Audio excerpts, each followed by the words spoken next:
Good morning, everyone, and welcome to Last Week This Morning, where Markham and I recap the top stories from Energy Media last week. I also want to say happy Thanksgiving to everyone. I hope you're enjoying Yes. a day with your family. Um, so let's launch right into it, Markham. I want to talk about Daniel Smith's op-ed from October 6th. You did a fact check video last week, but I kind of want to talk about a few more points.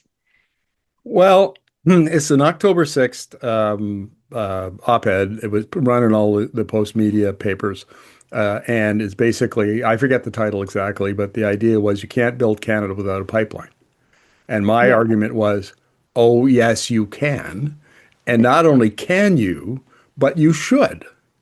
And I used this, her arguments from the op-ed to illustrate the way in which Canada is really having a 20th century conversation about energy. We hmm are acting as if the 21st century hasn't arrived, as if the energy transition is all bound up with climate that nobody cares about anymore, that what's happening in Asia is, I don't know what's happening in Asia. Who knows what's happening in Asia? Meanwhile, the world, global energy system is changing so rapidly, but it's not yeah, changing in North America. It would have hmm in the United States had Joe Biden remained president and Donald Trump not dismantled all of as much of the his clean energy policies as he could. But Canada didn't even go there. And our problem is that, we see everything through the climate lens, thanks to Justin yeah, Trudeau. And this is not really a criticism. I mean, Justin Trudeau was a product of his time. He brought in climate policies that were designed to reduce emissions, and they had, a clean energy component in some cases, like a carbon right. tax would. Anyway, so my critique of Danielle Smith was really about, look, you've got an OPEC clone here. No, clone is not Yeah. the right word, but somebody, a follower, a groupie. A There we go, an supporter. OPEC groupie. Yeah, That's what an she OPEC group. is. And Yeah. and this, which is really ironic, because the whole ethical oil argument that came out of Alberta with Ezra Levant in 2010 was about how all the Middle Eastern dictatorships were awful. They threw gay people off, roofs, and they did all of these horrible things. Whereas Canada was a democracy, and we have environmental regulations, and we were ethical, while the Middle East countries like Saudi Arabia were unethical. Now, here's the Right. irony. In 2023, I tell the story all the time, but it's so illustrative of Smith. So in 2023, the World Petroleum Congress came to Calgary in September, and I covered it for the 3 days, and I went to, some of the speeches and so on. And the Saudi energy minister was there, and the Saudi Arabia actually had two massive booths, massive booths. So they were there in force. hmm And Smith, in her public remarks and at the press conference I attended, referenced the Saudis all the time. It was very clear that the ideas that she was talking about, about the how long there would be oil demand, how long there would be gas demand, echoed the Saudis. And then after that, I went and I did a deep dive on OPEC's World Oil Outlook 2045 and hmm 2050, and all of the ideas that Danielle Smith espouses are in those reports. Right. So the narrative that she spouts all the time and is front and center in this op-ed comes from OPEC. Now, it's not just OPEC, obviously, because the oil and gas CEOs, they think the same way. And the Houston, hmm which has strong, Calgary has strong ties to Houston in Texas, they think the same way. So it's really Right. a kind of an oil and gas industry perspective, but the narrative really is rooted in the OPEC modeling and their press releases and so on. And then I pointed out that earlier this year, OPEC came to the Global Energy Show, and Haytham Al Ghai, who is the Secretary General, spoke, and For people who are enmeshed in the energy transition, this is hilarious. He said, if you want to know what oil's future is going to look like, look at oil's past. It's going to grow just like, is growing for 100 years. Demand has grown for 100 years. Now look ahead to 2050, and it's going to be exactly the same thing. And what did Yeah, Smith do? Praised him and quoted him yeah, because that's where she gets her ideas from. yeah, And so Canada needs to come to grips with the fact that its energy narrative is mostly about oil and gas. Like, when was the last time Mark Carney talked about a national power grid? I don't know, March, yeah. April, He May. was. There were conversations about it early on, but Yeah, that has really we dried up. don't. Yeah, we don't hear about that anymore. All we hear about is Yeah. LNG and a pipeline and oil sands expansion. Hmm. So Canada has to come to grips with the fact, and it's not going to like this. Its energy narrative is steeped in OPEC. It's rooted Yeah. in OPEC. And OPEC is not the future of energy. As we say often at Energy Media, energy is no longer a commodity like oil, gas, and coal. It's a Yeah. technology like wind, Yeah. like solar, like batteries. Batteries. You've manufactured in a factory. Its costs come down on learning curves, et cetera, et cetera. So that's my problem with Danielle Smith. And Yeah. the criticism of Danielle Smith in many ways applies to Canada writ large. Right. Well, I mean, drawing on that, I want to talk about the next thing, which was, Mr. Hodgson stood up in the House of Commons last week and started talking about pipelines. Oops, sorry, got a fly. Started talking about pipelines, and I think, from your video, maybe you can fill us in a bit, but he really misunderstands the process. Well, what he said was he made 2 points, and he was in the Senate and Right. talking to senators, and so answering their questions is actually what he was doing. Right. And so he said two things that really stood out. He said, one, if there's going to be a pipeline from Alberta to the West Coast, it's going to require the BC government's approval, sign on. Right. They're going to have to agree, and BC First Nations are going to have to agree. Now, Right. the argument I made is, I reminded people that from 2016 to 2018, I spent a lot of time covering the nitty gritty of the debate around the Outer Trans Mountain Pipeline. Yeah. And the question of jurisdiction, because the city of Burnaby denied Kinder Morgan, didn't deny them, but they dragged their feet on permits. Oh no, Right. yeah, we'll get around to issuing you a permit to cut down those 5 trees over on, where you want to put a tank. But, I don't know, next year, whatever, we'll get around to it. Don't worry about it. So Yeah. Kinder Morgan took them to the NEB, and the NEB looked at it and said, yeah, come on, Sid Burnaby, that's what you're doing. And Hmm. and so we're going to issue a ruling that says you can't do that. And you're essentially ordered to issue those permits in a timely fashion. And so several of these came to the NEB, and this is an important point for Canadians because it's still true under the Canadian Energy Regulator. The regulator is a superior court. It can issue legal rulings just like any other kind of court can. And it can only Right. be appealed to the Federal Court of Appeals and then the Supreme Court. So when it rules on jurisdiction, and it says the federal government has exclusive regulation and approval authority over pipelines that cross provincial borders. That essentially means if the federal government wants a pipeline built, it'll get built. And Right. a legal principle involved called paramountcy. So in Canada, because the provinces really are strong and the federal government is kind of weak, uh, Yeah. quite often provincial laws and federal laws clash. And so over time, the courts have come up with this cooperative federalism. So the judge looks down at the lawyers for the two levels of government and says, Styles. Yeah. you kids you play well in the sandbox, right? It's the good of the people of Canada that is at Yeah. stake here, and I don't want to rule one way or the other. I want you two to cooperate to resolve this dispute that you have.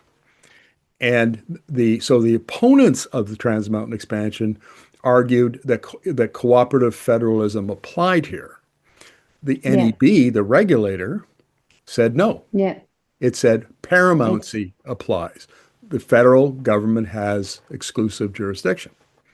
right. So when Minister Hodgson got up and said, "Oh no, BC, can basically nix this project, or First Nations can nix this project," he was wrong. That's Yeah. absolutely not right.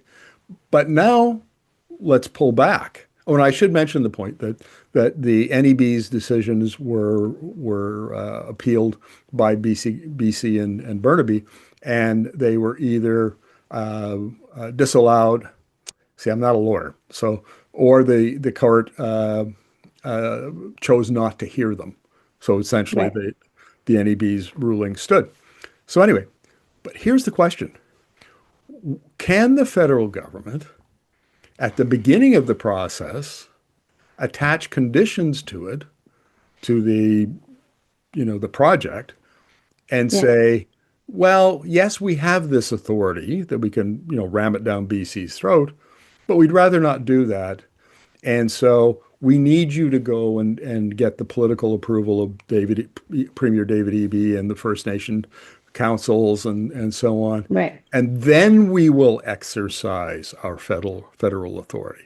Now, I don't know about that, and I'm going to find a A lawyer. constitutional scholar, and there are a number of the Hmm. University of Calgary who know this legislation very well, Sean Fluker and Dave Wright and Martin Olashinsky, and I'll ask them these questions. What about in this case? Because I don't think we've discussed it yet, and we'll see where we are. But technically, according to precedent, legal precedent, the BC's approval is not required, and BC First Nations approval is not required. It's not.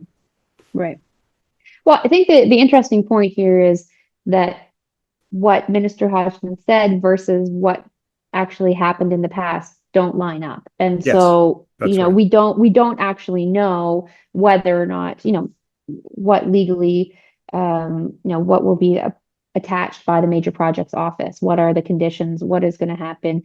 But I think the important point from what I think is that we've got federal leaders, saying different things. We've got Danielle Smith out there in her op-ed, basically calling EB un-Canadian, as she did last week as well.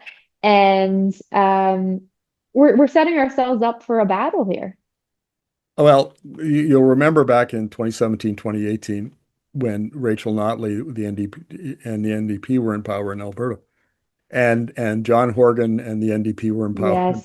BC, and they had peeing contests that were, there was a wine war. There was Alberta passed legislation where they could basically turn off the oil taps on BC.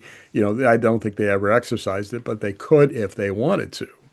Yeah. So, and there was, all sorts of, but there was a war of words and politics and so on. There is no way we're going to avoid that. We're going to have a Yeah. repetition of that. And you can already see Eby and Smith digging in and, basically articulating their positions and defending them. And they Yeah. are diametrically opposed.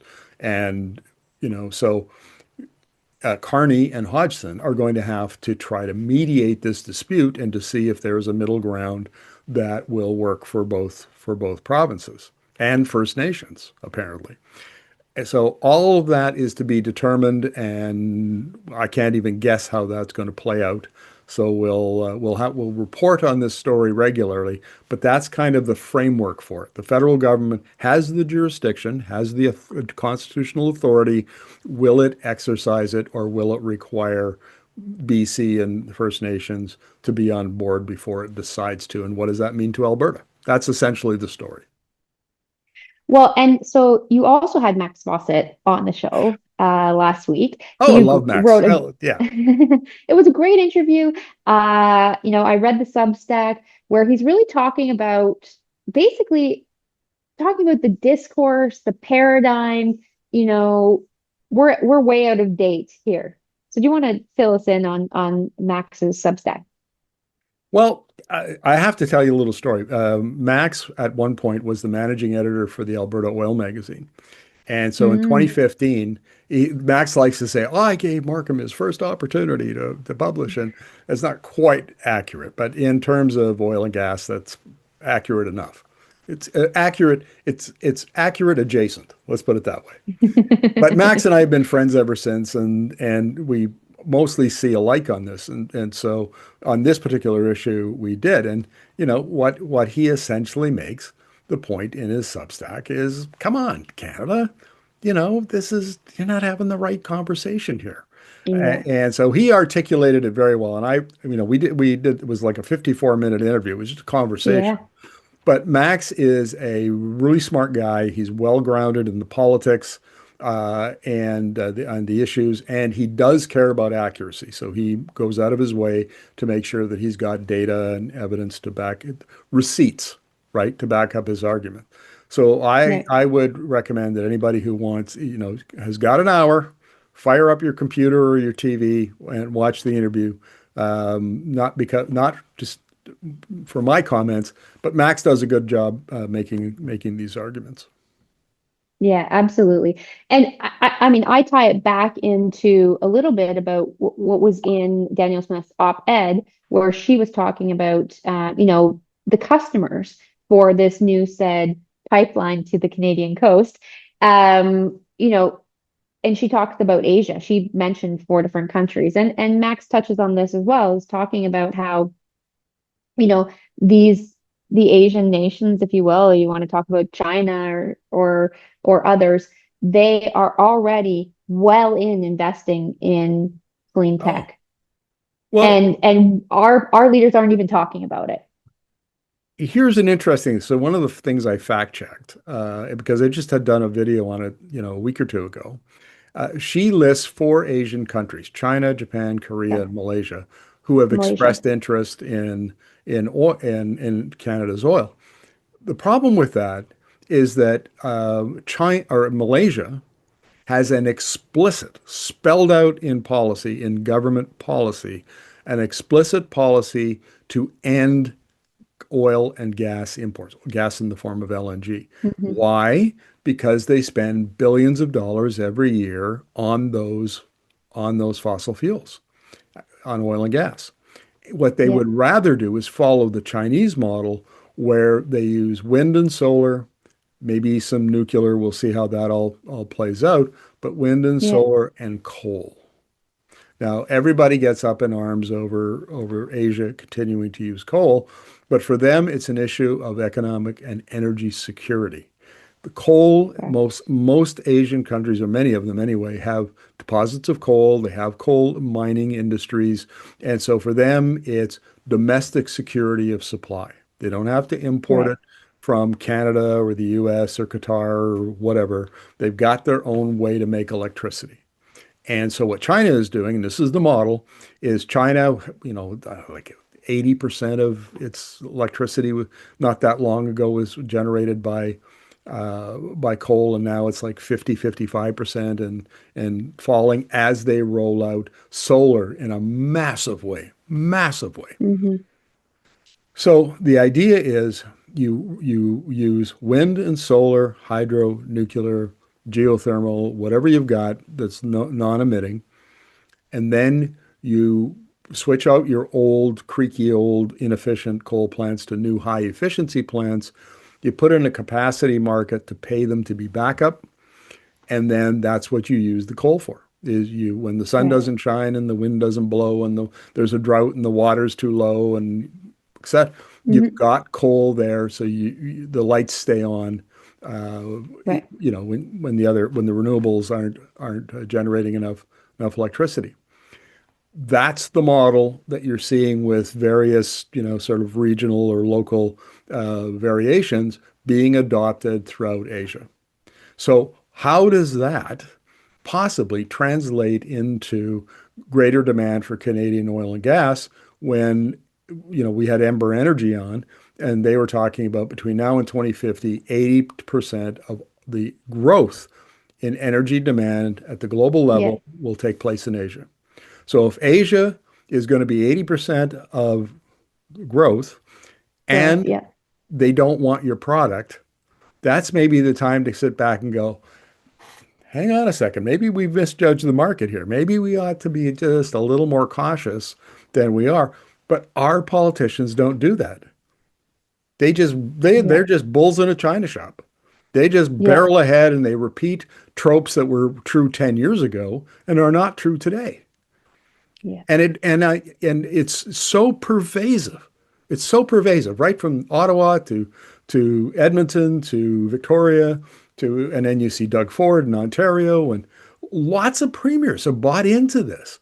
Oh well, Danielle Smith said it, and they just repeat Danielle Smith. Where Danielle Yeah. Smith heard it at the Petroleum Club in Calgary, and she just repeats it. Or she heard it from OPEC during a meeting, and she repeats it. Nobody ever looks at and this is, I raised this, and I'm going to be raising it more often. Where are the Canadian analysts and economists doing this work? Because, we know, Hmm. because we interview a lot of them, if you go to the US, Europe, or Asia, there are hundreds of either academic economists or they're in government or they're private consulting firms, whatever they are crunching the data Yeah. and modeling these global energy trends so that policymakers can come in and say, okay, now I have the evidence that I need to put in this policy or that policy. Right. Where are our academic economists who should be looking at the global trends and then saying, how does this apply to Canada? Yeah. And there are very, very, very few. In my experience, I don't know where they're hiding. There might be some that I haven't found yet, but there's not many. But I can Yeah. count them on the fingers of this hand and have fingers left over. That's how many Yeah. we have. And they don't play a large role in the media discussion of what's going on. But I mean, that's part of the problem. Things are not getting out. If there's somebody doing the math, nobody knows about it. We're not, that yeah. information is not being translated out to, regular folks. Well, I know most of the energy economists in Canada. There might be some in Yeah. Ontario that I haven't, unearthed yet, but I know most of them. And Yeah. and there aren't many. Yeah. And the ones that there are, their voices are not picked up and amplified within the media. That's Yeah. that's the problem. And the policymakers don't listen to those voices. So we're in an echo chamber of our own making, and it's Yeah. going to come back to bite us. Well, speaking of something that happened surprisingly, is we heard Carney talk to Trump about the Keystone XL revival. And so that's another kind of example here where we've got our, our leaders with this megaphone about pipelines. So what did you think about that? Okay, I was surprised, like everybody else in the country, that it was Carney that brought it up, not Trump, because Trump was a Yeah, big fan of it. When Obama canceled it in 2015, Trump becomes president in 2017, immediately issues a new permit. And yeah, Joe Biden, when he ran in 2020, said the first thing I'll do when I get in office is cancel that permit, which he did.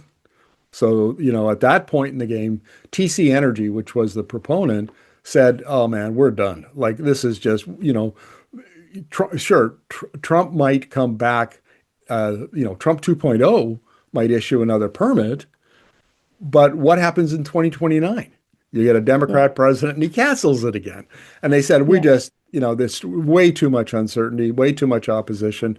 We're done." And not only that, but the easements that the pipeline required to go over private property that had been negotiated, they've all lapsed. yeah, So now the company has to go back and do all that excruciatingly hard work at the local level to yeah, to get what it needs, and it just doesn't want to do that. And I don't blame him. So right. I don't know why Carney brought it back up because you couldn't find a proponent to build Keystone XL if you tried. And then the Yeah. question becomes, why do we even need it? Now, here's the irony. There is down in most of the not most a significant percentage of the refineries that refine ultra heavy sour crude from Alberta are located in the Gulf Coast, Texas and Louisiana. They have a massive, massive petrochemical and refining complex there. Uh, Trump canceled Venezuela was a major contributor to supply, Yeah. and Trump Hmm. barred them again from from exporting into the United States. Mexico's output, which is called Maya, has been in terminal decline for years and years and years. Now they're talking about just keeping it at home and for domestic purposes. So there's a tight supply in the U.S. Gulf Coast, and it looks like it's only going to get tighter. And so there is a market opportunity there. But we keep saying this over and over again. Don't try to maximize your profit share by investing in new assets that will probably become stranded. Optimize what you've got. Already have. Yeah. And we know that there are 650,000 barrels a day of new shipping capacity on existing pipelines that could be brought into service. And so if you did that and you use partial upgrading to reduce the amount of diluent in those pipelines, you could probably get to the same capacity that Keystone XL would provide you without the hassle, without the, probably government-backed guarantees or investment that we've seen in the past, and your risk would be significantly reduced. Yeah. And why they want to do things the same old way instead of being clever and managing risk better, Canadians should be asking those questions. Yeah. Why don't you do Yeah. it differently? Absolutely. So anyway, that's Carney's support for a revival of Keystone XL is a mystery, and we'll be reporting on that as we go along. I mean, from my perspective, I think maybe he wanted to make Trump feel good and he was looking for something that Trump liked, and maybe it was a political move. But yeah, I mean, it's going to have to be another wait and see to see what happens next on that. Now, I'm going to finish one thought. yes. Because in our audience, there are a lot of Carney fans, and they're always saying to me Yep. on social media, "Oh no, you don't understand, Markham. Carney's playing 4D chess, and Smith is playing checkers. I mean, he's doing all of these, ninja moves at the, to lull her into a false sense of security, and then he's going to pull the rug Yeah. out Yeah. from yada yada yada." And essentially, you just made the same kind of argument with Yeah. Keystone XL. And my rebuttal to that is you don't play chess and checkers with tens and tens of billions of dollars of capital investment, especially when Canada already has a reputation for not being able to build things, right? And private capital is reluctant to come to Canada and invest in things. You Yeah. need to play a much more careful game than Carney appears to be playing, which is highly ironic because he's a banker. So I think he's playing with fire here. But Yeah. now maybe you and the viewers will turn out to be right. And he is playing 4D chess and he does pull rabbits out of his hat and make all of this work. I'm dubious. I Yeah. don't think he will be able to. And so that's going to be part of our reporting going forward over the next few years, see how this all plays out. Well, the last thing I wanted to talk to you about was your interview with Drew Yuchuk. You guys talked last week about, some cash for oil sands cleanup, and you know, tell me more about that.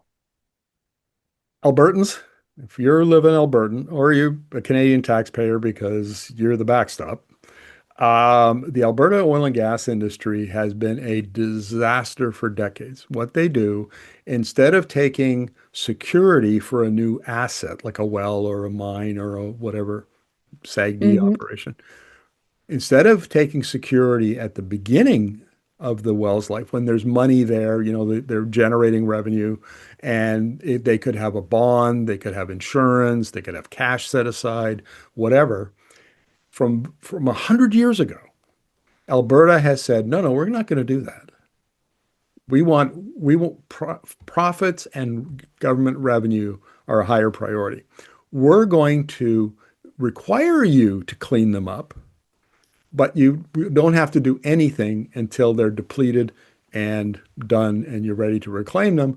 And then as an added bonus, we're not even going to put a timetable on when you have to reclaim them. And so that's why you see 80,000 old wells sitting in the inactive list in Right. Alberta is because there's no time limit on when you have to reclaim them. So the oil sands liability framework, its system, is essentially patterned after the conventional oil sands. And we know because the Alberta Energy Regulator in about 10 years ago created this Directive 11. And in 2018, its head, Robert Wadsworth, did a PowerPoint. I don't know, it was like a Rotary Club or something. But somehow his PowerPoint got leaked out. And I think it was the National Observer that leaked it or got it and made a story out of it.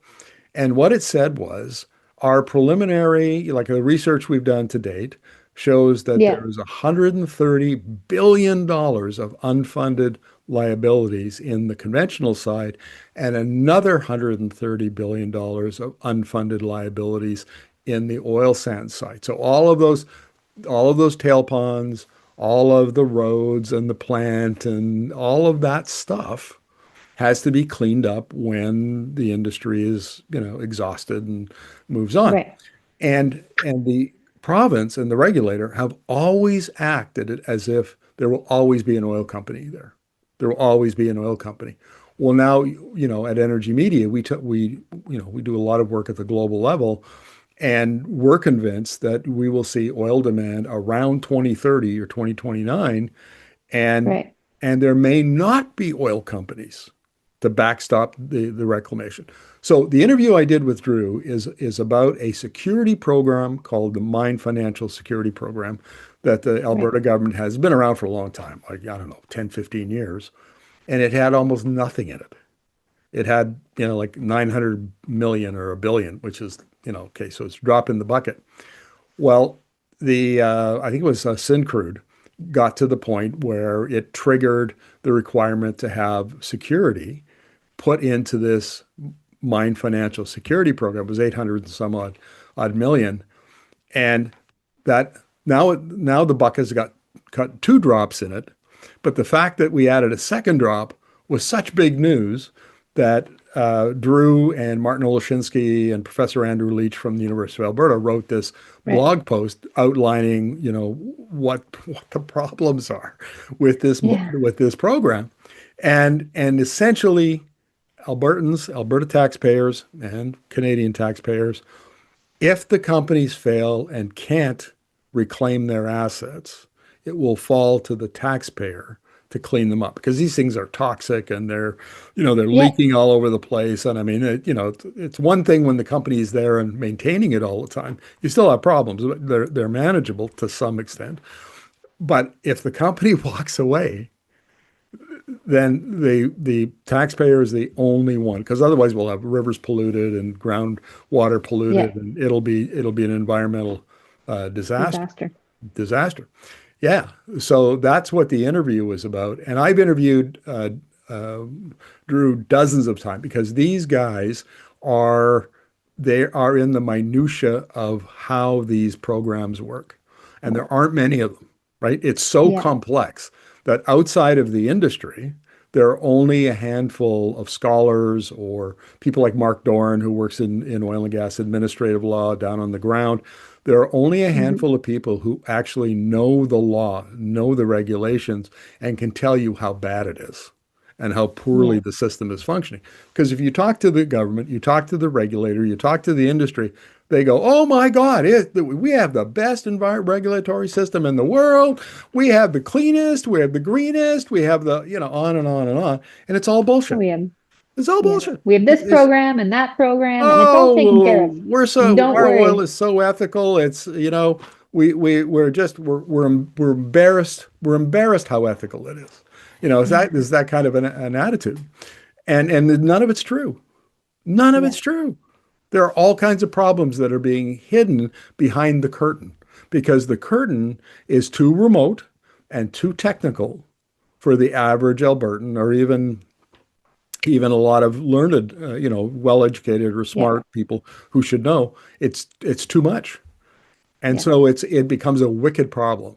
It's so big, it's so complicated that there are no easy answers. And Well, that's and I think that's the main point that Drew was talking about is it is complicated, and it's not something that you could easily, like if you were, a voter, you're going out thinking, okay, this is what I need to do. I want to just become informed. It's almost impossible to truly understand it, how it would all come together. Here's another thing. I get a Yeah. pushback a lot from, booster oil and gas boosters in Alberta who say, they accuse me of all sorts of heinous things, none of which are true, of course. But here's the point. They're basically saying trust the oil companies. And somebody told Right. me a story the other day, so take this for what it is. I wasn't able to verify it, but they say they were in talking to an inspector. So that's kind of at the bottom of the food chain in the regulator. And this inspector made a casual remark to this oil and gas professional, "Oh, the oil companies will always be there. They're just, it's assumed that they'll be always be there." And the supporters of the industry assume that um, they can be trusted, that you can trust the oil and gas companies.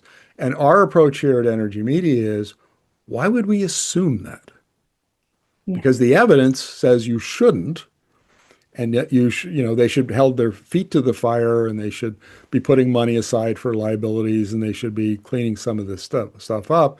Major changes coming that could affect their profitability and their very existence. Uh, And so why should we give them the benefit of the doubt? Like who is holding these people to account? Who the Yeah. companies, the regulator, the government. If we're all just sitting there going, "Oh no, they're great, we should trust them. They're wonderful people." And then all of a sudden it all blows up in our face 5 or 10 years down the road. We go, "Oops, Mm. guess we played that one wrong." Now we got Yeah. $260 billion worth of liabilities dumped in our lap. And how much is that per man, woman, and child in In Alberta? Canada. So Yeah. our argument is increasingly when it comes to oil and gas and LNG is take the most cautious case, not the most optimistic case, which is the Hmm. most rational thing to do in a time of major change in the global energy system. You cannot assume that the energy future will look like the energy past, which Danielle Smith absolutely does, bar none, and Yeah. Tim Hodgson absolutely does. They think the energy future is going to be just like the energy past, and that is a fundamental mistake. Well, I think what we've been talking about today is just how our leaders are all kind of towing the same line here. They're all using the same information and, publicly we're seeing where they stand on this issue. I want to thank everyone for watching today. I want to say thank you to our followers. Thanks for liking our videos, sharing our videos, and subscribing to the channel. If Thank you you. like what we do here, you can always join us over on YouTube and get a membership that helps support us. And we actually have some members only events and content now coming out. This week, we're going to have a members only event. So that's quite exciting. And yeah, I'll give you the final word, Markham. I have to say something because you're doing a great job, making the case that, for our viewers to support us. And I want to tell you an anecdote. So I was talking to a major foundation in Canada that is looking at supporting our work. And they said, "Look, Mark, in Canada, Energy Media is the only one that does this work, that looks at the energy transition at the global level and then applies that to what's going on in Canada around the evolution of energy systems at the federal level and at the principal, provincial level." And they Rachel. said, Yep. that's why we like you, because you stand alone. And so if you are interested in Canada's energy future, what we invest in, where we take risk, how we set up our economy to thrive, in the next 25 to 50 years as the global economy electrifies, Energy Media stands alone. And I think we need to start tooting our horn a little more about this because we're being recognized by others as being the only one. And so if you want to support our work so that we can continue to get this message out, we're getting more and more attention across the country, and we need your help. We need your support. So if you would become a member, subscribe, hit the notification button, whatever you can do, we'd really appreciate it. Yeah. Thanks, everyone. And we will see you next week. Happy Thanksgiving. Yes, happy Thanksgiving. And to you, MC. Thank you. Bye, everyone.